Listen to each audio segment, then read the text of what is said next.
दोस्तों नमस्कार, हर हर महादेव। स्वागत करती हूँ आपका अपने इस चैनल में। आप सुन रहे हैं संक्षिप्त शिव पुराण कोटि रुद्र संहिता का ये अध्याय। आज के इस अध्याय में आप सुनेंगे त्र्यंबकम ज्योतिर्लिंग के प्रसंग में महर्षि गौतम द्वारा किए गए परोपकार की कथा।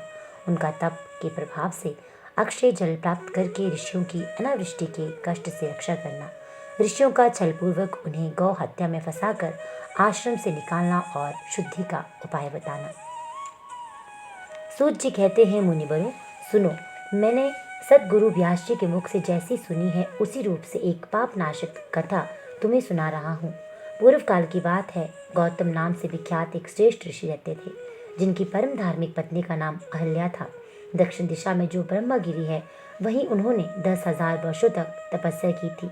उत्तम व्रत का पालन करने वाले महर्षियों एक समय वहाँ 100 वर्ष तक बड़ा भयानक अवर्षण हो गया। सब लोग महान दुख में पड़ गए। इस भूतल पर कहीं गीला पत्ता भी नहीं दिखाई देता था। फिर जीवों का तो आधारभूत जल कहाँ से दृष्टिगोचर होता। उस समय मुनि, मनुष्य, पशु, पक्षी और मृग सब वहां से 10 दिशाओं को चले गए। तब गौतम ऋषि 6 महीने तक तप करके वरुण को प्रसन्न किया। वरुण ने प्रकट होकर वर मांगने को कहा। ऋषि ने वृष्टि के लिए प्रार्थना की। वरुण ने कहा, देवताओं के विधान के विरुद्ध वृष्टि न करके मैं तुम्हारी इच्छा के अनुसार तुम्हें सदा अक्षय रहने वाला जल देता हूँ। तुम एक गड्ढा तैयार कर लो। उनके ऐसा कहने पर गौतम ने एक हाथ में गहरा गड्ढा खोदा और वरुण ने उसे दिव्य जल के द्वारा भर दिया तथा परोपकार से शोभित होने वाले मुनि श्रेष्ठ गौतम ने कहा, महामुनि, कभी क्षीण न होने वाला ये जल तुम्हारे लिए तीर्थ रूप होगा और पृथ्वी पर तुम्हारे ही नाम से इसकी ख्याति होगी। यहाँ किए हुए दान, होम, तप, देव पूजन तथा पितरों का श्राद्ध सभी अक्षय होंगे। ऐसा कहकर उन महर्षि ने प्रशंसित हो वरुण देव अंतर्ध्यान हो गए। उस जल के द्वारा दूसरों का उपकार करके महर्षि गौतम को भी बड़ा सुख हुआ।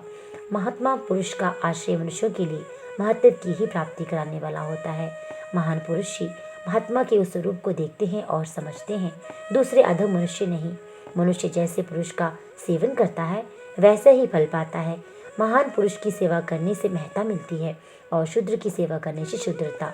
उत्तम पुरुषों का यह स्वभाव है कि वे दूसरों के दुख को नहीं सहन कर पाते।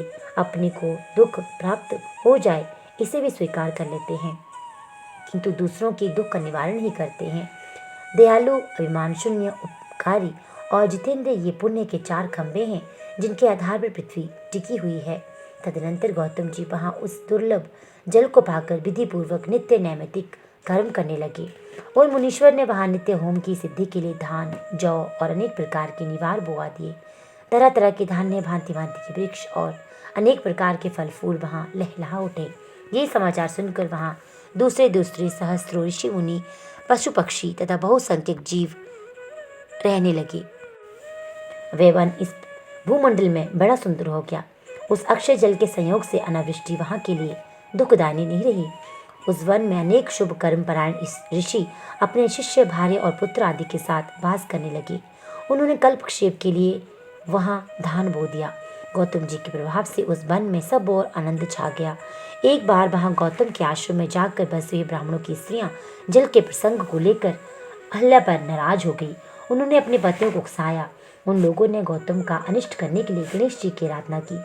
भक्त पराधीन गणेश जी ने प्रकट होकर वर मांगने के लिए कहा।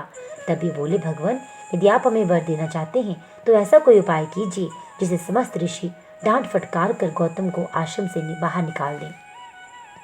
गणेश जी ने कहा, ऋषियों, तुम सब लोग सुनो, इस समय तुम अनुचित कार्य कर रहे हो। बिना किसी अपराध के उन पर क्रोध करने के कारण तुम्हारी हानि ही होगी। जिन्होंने पहले उपकार किया हो उन्हें यदि दुख दिया जाए तो वे अपने लिए हितकारक नहीं होता। जब उपकारी को दुख दिया जाता है तब उससे इस जगत में अपना ही नाश होता है। ऐसी तपस्या करके उत्तम फल की सिद्धि की जाती है। स्वयं ही शुभ कर फल का परित्याग करके अहितकारक फल को नहीं ग्रहण किया जाता। ब्रह्मा जी ने जो ये कहा है कि असाधु कभी साधुता को और साधु कभी असाधुता को नहीं ग्रहण कर सकता, ये बात निश्चय ही ठीक जान पड़ती है। पहले उपवास के कारण जब तुम लोगों को दुख भोगना पड़ा था तब महर्षि गौतम ने जल की व्यवस्था की, परंतु इस समय तुम सब लोग उन्हें दुख दे रहे हो। संसार में ऐसा कार्य करना कदापि उचित नहीं। इस बात पर तुम लोग सर्वदा विचार कर लो। स्त्रियों की शक्ति से मोहित हुए तुम लोग यदि मेरी बात नहीं मानोगे तो तुम्हारा ये बर्ताव गौतम के लिए अत्यंत हितकारक ही होगा, इसमें संशय नहीं है। ये मुनिश्रेष्ठ गौतम तुम्हें पुनः निश्चय ही सुख देंगे, अतः उनके साथ छल करना कदापि उचित नहीं। इसलिए तुम लोग दूसरा कोई वर मांगो। सूत जी कहते हैं, ब्राह्मणों, महात्मा गणेश ने ऋषियों से जो बात कही वह कदापि उनके लिए हितकारक थी, तो भी उन्होंने इन्हें स्वीकार नहीं किया। जब भक्तों के अधीन होने के कारण उन शिव कुमार ने कहा, तुम लोगों ने जिस वस्तु के लिए प्रार्थना की है उसे मैं अवश्य करूंगा, पीछे जो होनहार होगी वह होकर ही रहेगी। ऐसा कहकर वे अंतर्ध्यान हो गए। मुनीश्वरों, उसके बाद उन दुष्ट ऋषियों के प्रभाव से तथा उन्हें प्राप्त हुए वर के कारण जो घटना घटित हुई उसे सुनो। वहां गौतम के खेत में जो धान और जौ थे, उनके पास गणेश जी एक दुर्लभ गाय बनकर गए। दिए हुए वर के कारण वे गौ कांपती हुई वहां जाकर धान और जौ चरने लगी। इसी समय देववश गौतमी जी वहां आए। वे दयालु ठहरे, इसलिए मुट्ठी भर तिनके लेकर उन्हीं में से उस गौ को हाँकने लगी। उन तिनकों को स्पर्श होते ही वे गौ पृथ्वी पर गिर पड़ी और ऋषि के देखते देखते उसी समय मर गई। वे दूसरे दूसरे ब्राह्मण और उनकी दुष्ट स्त्रियां वहां छिपे हुए सब कुछ देख रहे थे। उस गौ के गिरते ही वे सब के सब बोल उठे, गौतम ये क्या कर डाला।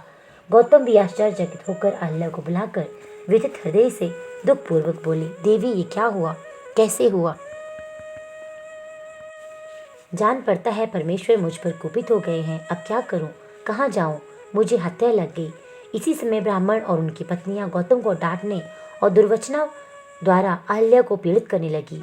उनके दुर्बुद्धि शिष्य और पुत्र भी गौतम को बारंबार फटकारने लगे, धिक्कारने लगे। ब्राह्मण बोले, अब तुम्हें अपना मुंह नहीं दिखाना चाहिए, यहाँ से जाओ जाओ। गौ हत्यारे का मुंह देखने पर तत्काल वस्त्र सहित स्नान करना चाहिए। जब तक तुम इस आश्रम में रहोगे तब तक अग्निदेव और पितृ हमारे दिए हुए इस हव्य कव्य को ग्रहण नहीं करेंगे। इसलिए पापी गौ हत्यारे, तुम परिवार सहित यहाँ से अन्यत्र चले जाओ, विलंब न करो। सूत जी कहते हैं, ऐसा कहकर उन सब ने उन्हें पत्थर से मारना आरंभ कर दिया। वे गालियां दे देकर गौतम और अहल्या को सताने लगे। उन दुष्टों के मारने और धमकाने पर गौतम बोले, मुनियों, मैं यहाँ से अन्यत्र जाकर रहूंगा। ऐसा कहकर गौतम उस स्थान से तत्काल निकल गए और उन सब की आज्ञा से एक कोस दूर जाकर उन्होंने अपने लिए आश्रम बना लिया। वहां भी जाकर उन ब्राह्मणों ने कहा, जब तक तुम हमारे ऊपर हत्या लगी है तब तक तुम्हें कोई यज्ञ यज्ञादि कर्म नहीं करना चाहिए। किसी वैदिक देवयज्ञ पितृयज्ञ अनुष्ठान का तुम्हें अधिकार नहीं रह गया है। मुनिवर गौतम उनके कथन अनुसार किसी तरह एक पक्ष बिताकर उस दुख से दुखी हो बारंबार उन मुनियों से शुद्धि के लिए प्रार्थना करने लगे। उनकी दीन भाव से प्रार्थना करने पर उन ब्राह्मणों ने कहा, गौतम, तुम अपने पाप को प्रकट करते हुए 3 बार सारी पृथ्वी की परिक्रमा करो, फिर लौटकर यहाँ 1 महीने तक व्रत करो। उसके बाद एक ब्रह्मगिरि की 101 परिक्रमा करने के लिए उसके पश्चात तुम्हारी बुद्धि शुद्ध होगी। अथवा यहाँ गंगा जी को लेकर अपने से जल से स्नान करो तथा 1 करोड़ पार्थिव लिंग बनाकर ब्रह्मा महादेव जी की आराधना करो। फिर गंगा में स्नान करके इस पर्वत की 11 बार परिक्रमा करो। तत्पश्चात 100 घड़ों के जल से पार्थिव शिवलिंग को स्नान कराने पर तुम्हारा उद्धार होगा। उन ऋषियों के इस प्रकार कहने पर गौतम ने बहुत अच्छा कहकर उनकी बात मान ली। वे बोले, मुनिवरों, मैं आप श्रीमानों की आज्ञा से यहाँ पार्थिव पूजन तथा ब्रह्मगिरि की परिक्रमा करूंगा।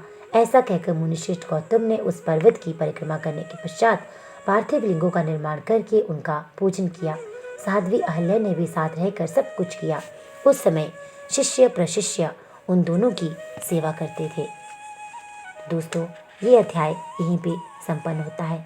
आगे के अध्याय में आप सुनेंगे पत्नी सहित गौतम की आराधना से संतुष्ट होकर भगवान शिव का उन्हें दर्शन देना, गंगा को वहाँ स्थापित करके स्वयं भी स्थिर होना और देवताओं का वहाँ बृहस्पति के सिंह राशि पर आने पर गंगा जी के विशेष महात्म्य को स्वीकार करना। तो आने वाली वीडियो को सुनने के लिए इस चैनल को सब्सक्राइब करना बिल्कुल ना भूलिएगा। साथ ही साथ इन कथा कहानियों को अधिक से अधिक शेयर और लाइक करते रहिएगा। आपका दिन शुभ हो। हर हर महादेव।